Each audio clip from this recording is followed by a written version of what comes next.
दोस्तों, पिछले वीडियो में हमने जाना कि 60 लाख साल पहले ऐसा क्या हुआ कि आज चिंपैंजीज जंगलों और चिड़ियाघरों में ही रह रहे हैं और हम होमो सेपियंस चांद में टहल रहे हैं। होमो सेपियंस के अलावा जो दूसरी मानव प्रजाति हुआ करती थी वो अब कहाँ है। ये सारी बातें हम पिछले वीडियो में जान चुके हैं। आज हम जानने वाले हैं कि शारीरिक रूप से कमजोर होने के बाद भी सेपियंस ने ऐसा क्या किया कि उसने अपने से ताकतवर इंसानों और जानवरों को पीछे छोड़ दिया। तो चलिए शुरू करते हैं। जैसे कि हम पहले बात कर चुके हैं कि सेपियंस 1.5 लाख साल पहले ही ईस्ट अफ्रीका में फैल गए थे, लेकिन उन्होंने पृथ्वी पर कब्जा करने की शुरुआत सिर्फ 70,000 साल पहले ही की। बीच के 80,000 सालों तक भले ही ये सेपियंस ठीक हमारे जैसे ही दिखते थे और उनका दिमाग भी हमारे जितना ही बड़ा था, लेकिन वो दूसरी मानव प्रजातियों से नहीं जीत सकते थे। जब पहली बार सेपियंस अफ्रीका से निकलकर लेवांत पहुंचे तो उनका सामना निएंडरथैलेंसिस से हुआ। दोनों ही मानव प्रजातियों के बीच हुई इस पहली मुठभेड़ में निएंडरथैलेंस की जीत हुई थी। शायद निएंडरथैलेंसिस का सेपियंस के मुकाबले ज्यादा शक्तिशाली होना इसका कारण रहा हो, या शायद इस इलाके की जलवायु का कठोर होना हो। कारण चाहे जो भी हो,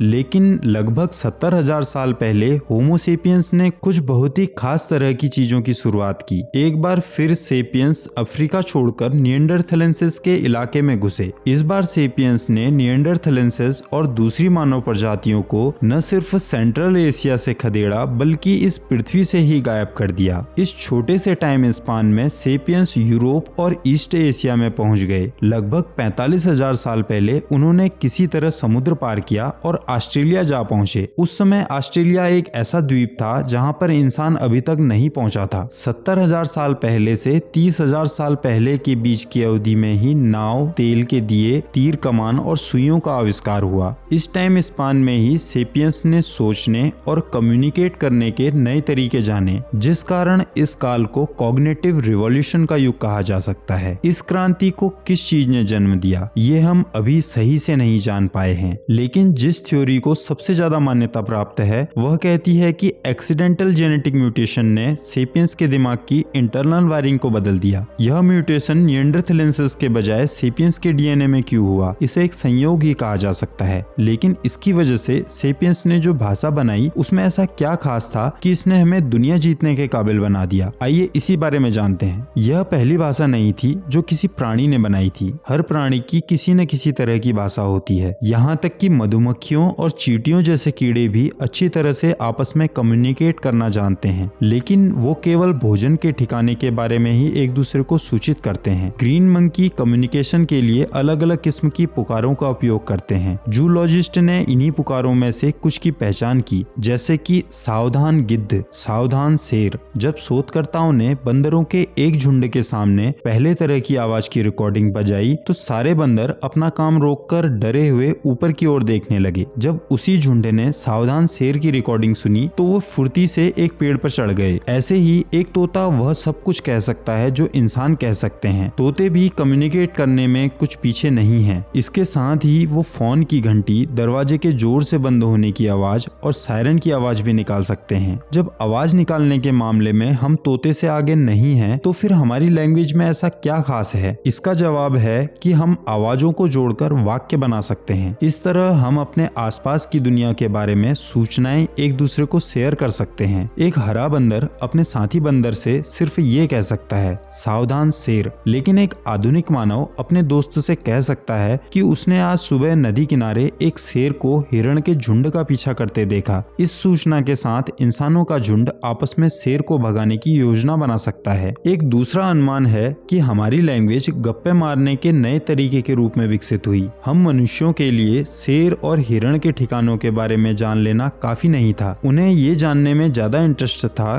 कि ग्रुप में कौन किसे पसंद करता है, कौन किससे नफरत करता है, कौन ईमानदार है और कौन धोखेबाज है। इस तरह के सामाजिक जानकारी में सारे बंदर भी इंटरेस्ट दिखाते हैं, लेकिन गॉसिप करने में उन्हें परेशानी होती है। शायद ये दोनों ही थ्योरी सही हों। तब भी हमारी लैंग्वेज सिर्फ इस वजह से स्पेशल नहीं थी कि ये शेरों के बारे में इंफॉर्मेशन देने के काबिल थी। हमारी लैंग्वेज के खास होने का कारण था कि हम उस बारे बारे में बात कर सकते थे जिसका कोई अस्तित्व ही नहीं है। केवल सेपियंस ही उन तमाम तरह की चीजों के बारे में बात कर सकता है जिन्हें उन्होंने कभी देखा, छुआ या सूंघा नहीं है। हमारी इस भाषा की वजह से ही सेपियंस कह सकते थे कि शेर हमारे कबीले का रक्षक देवदूत है। हम खाने से पहले अपने भगवान को याद करके ऐसी चीजों की कल्पना कर सकते थे जो संभव नहीं है। आप किसी बंदर को ये विश्वास नहीं दिला सकते कि अगर वो आपको एक केला दे दे तो उसे मरने के बाद बंदरों के स्वर्ग में अनगिनत केले मिलेंगे। इमेजिनेशन पावर की वजह से ही सेपियंस ने अपने भगवान बनाए, उनकी कहानियां बनाई। इन्हीं कहानियों पर विश्वास करने से सेपियंस साथ मिलकर झुंड में काम कर सकते थे। चींटियां और मधुमक्खियां भी बड़ी तादाद में साथ मिलकर काम कर सकती हैं, लेकिन वे ऐसा सिर्फ अपने करीबी संबंधियों के साथ ही कर सकती हैं। भेड़िए और चिंपैंजीज चींटियों के मुकाबले ज्यादा बेहतर ढंग से एक दूसरे का सहयोग करते हैं, लेकिन वो भी ऐसा अपने जैसे उन थोड़े से लोगों के साथ मिलकर कर सकते हैं जिन्हें वो करीब से जानते हैं। लेकिन सेपियंस अनगिनत अजनबियों के साथ बेहतर ढंग से सहयोग कर सकते हैं। यही कारण है कि सेपियंस दुनिया पर हुकूमत करते हैं, जबकि चींटियां जूठन खाती हैं और चिंपैंजीज चिड़ियाघरों में बंद होते हैं। हमारे चिंपैंजीज कजिन कई दर्जनों के झुंड में रहते हैं। वे आपस में दोस्ती रखते हैं, साथ मिलकर शिकार करते हैं और लंगूरों और चीतों के खिलाफ कंधे से कंधा मिलाकर लड़ते हैं। उनका लीडर हमेशा मेल होता है। दूसरे मेल और फीमेल चिंपैंजीज उस मेल लीडर के सामने झुककर उसके अंडर काम करते हैं। लीडर अपने झुंड में शांति बनाए रखता है। अगर दो चिंपैंजी आपस में लड़ेंगे तो वह बीच बचाव करके लड़ाई को रोकता है। जब इनके झुंड में लीडर का चुनाव होना होता है तो वो अपने लिए समर्थक जुटाते हैं, जिसमें मेल और फीमेल दोनों होते हैं। जैसे कि इंसानों में नेता वोट मांगने के लिए लोगों के बीच जाकर उनमें घुलने मिलने की कोशिश करते हैं, उसी तरह चिंपैंजीज भी आपसी देखभाल, गले मिलना, दूसरे चिंपैंजी उसके बच्चों को चूमना जैसी एक्टिविटीज से अपने समर्थक जुटाते हैं। लीडर इस वजह से नहीं जीतता कि वो ज्यादा ताकतवर है, बल्कि इसलिए जीतता है क्योंकि उसके पास ज्यादा समर्थक हैं। ऐसे दो चिंपैंजी जो कभी मिले नहीं, झगड़े नहीं, वे नहीं जानते कि वे कभी एक दूसरे पर भरोसा कर सकते हैं कि नहीं, एक दूसरे की मदद करना सही रहेगा या नहीं। एक चिंपैंजी के झुंड में लगभग 20 से 25 मेंबर होते हैं। जैसे ही किसी झुंड की जनसंख्या बढ़ने लगती है, सामाजिक व्यवस्था गड़बड़ा जाती है और ये झुंड दो भागों में बढ़ जाता है। जूलॉजिस्ट ने ऐसे बहुत कम उदाहरण देखे हैं जहां इनके झुंड में 100 से ज्यादा मेंबर हों। अलग अलग झुंड एक दूसरे की हेल्प नहीं करते, बल्कि इनके बीच भोजन के लिए लड़ाइयां भी होते रहती हैं। शायद ऐसा ही शुरुआती सेपियंस के बीच भी रहा होगा, क्योंकि हम सेपियंस भी चिंपैंजी से ज्यादा अलग नहीं है। जब इंसानी समूह काफी बड़ा हो जाता है तो इसकी सामाजिक व्यवस्था गड़बड़ा जाती है और समूह टूट जाता है। अगर किसी इलाके में 500 आदिम सेपियंस के लायक पर्याप्त भोजन हो, तब भी ये कैसे डिसाइड होगा कि कौन नेता बनेगा, किसे कहां शिकार करना चाहिए। सच में ये एक बड़ी समस्या थी, लेकिन इस समस्या को दूर किया कॉग्निटिव रिवॉल्यूशन ने। कॉग्निटिव रिवॉल्यूशन के बाद गॉसिप्स ने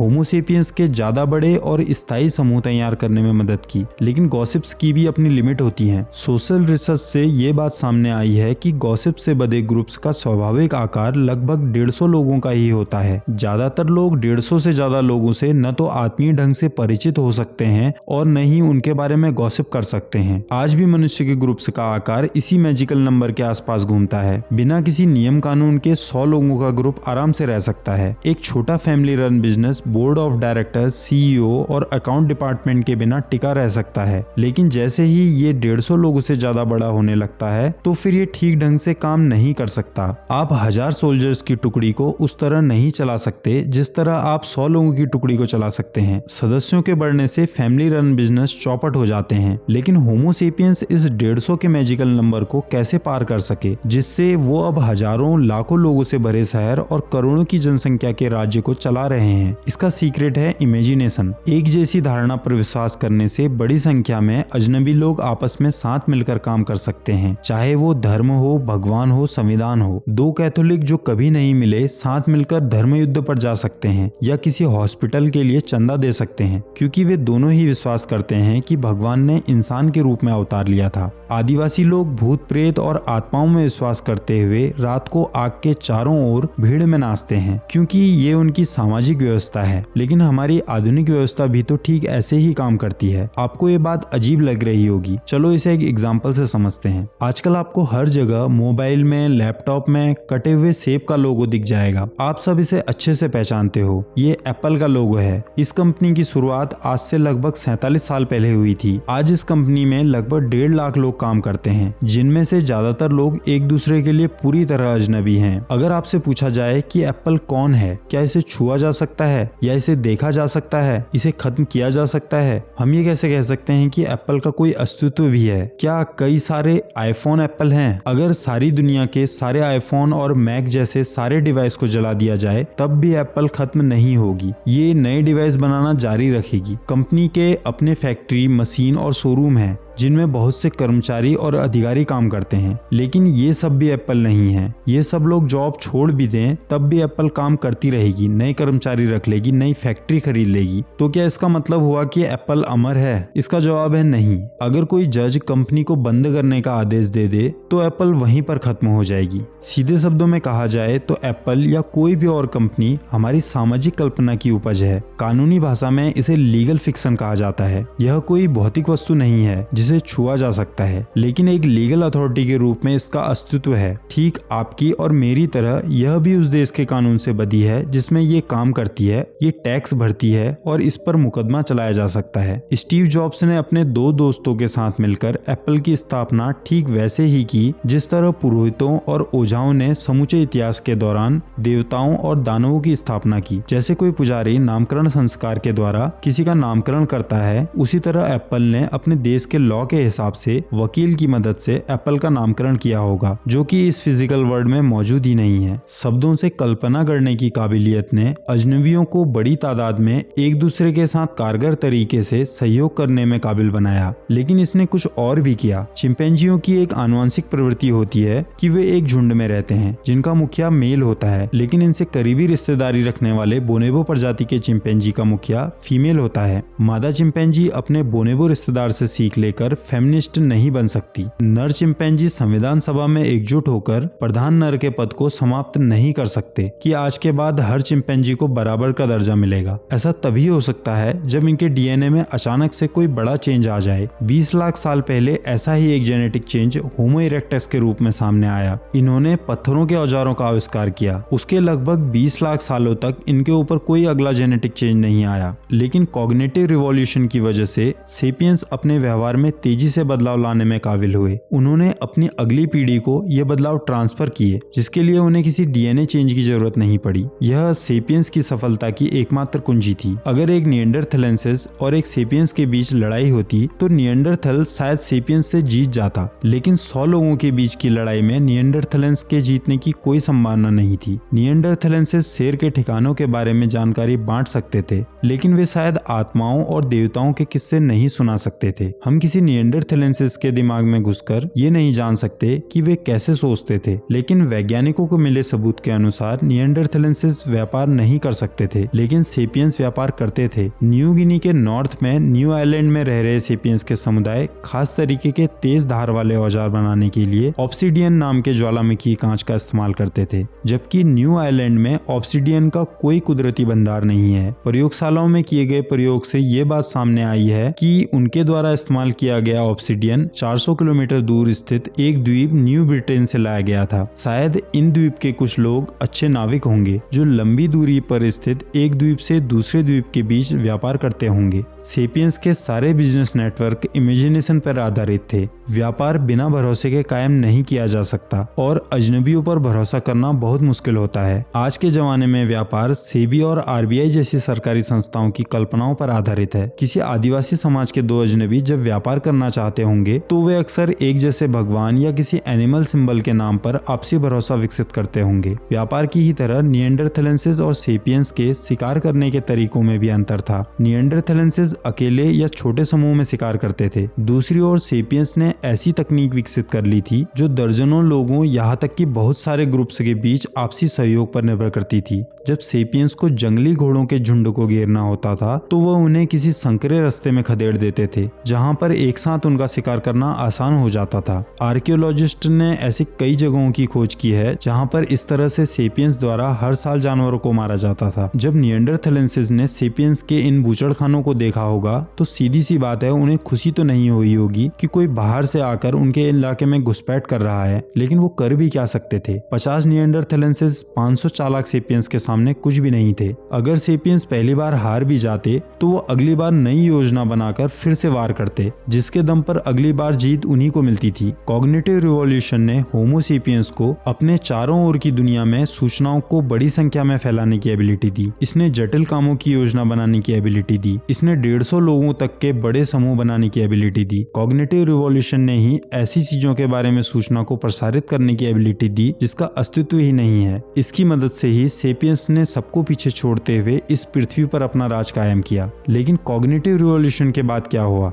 इसका जवाब हम अगले वीडियो में जानेंगे। अगर आप ये जानना चाहते हैं कि हम बंदरों से इंसान कैसे बने, तो आपको पिछला वीडियो जरूर देखना चाहिए। अगर आप वीडियो में यहाँ तक पहुँच गए हैं तो ये वीडियो लाइक जरूर कीजिए और ऐसे ही नॉलेज से भरी हुई वीडियो देखने के लिए चैनल को सब्सक्राइब करना ना भूलें।